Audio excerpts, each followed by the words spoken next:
Sniffing out true love. And for 8-year-old Arctos, that love has been found. He and Victoria were housed in adjoining enclosures a week ago, and when it became clear to staff that they were getting on, the gate between them was opened. How nerve-wracking a moment was that for you?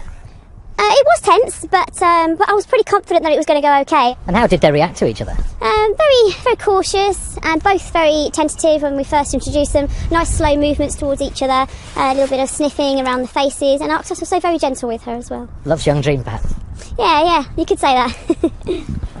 Not like their Scottish cousins, the pandas at Edinburgh Zoo have been notorious for not hitting it off, but their window for conception is much smaller, so the chances of a polar bear pregnancy are much greater.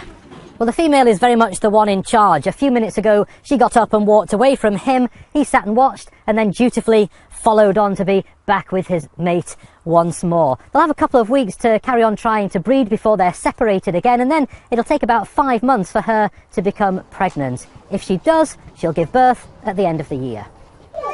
The polar bears are one of the main attractions at the Highland Wildlife Park.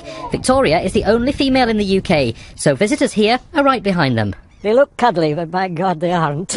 Yeah, it's nice. We've only, I think, spotted one so far, and I think the male's hiding. I like looking at them.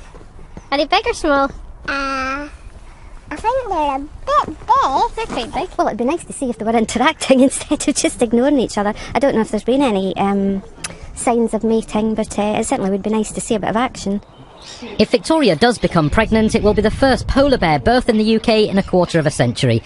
But unless Arctos takes his mind off his food for a bit, it might not happen so easily. Kevin Keane, BBC News at Kincraig in the Highlands.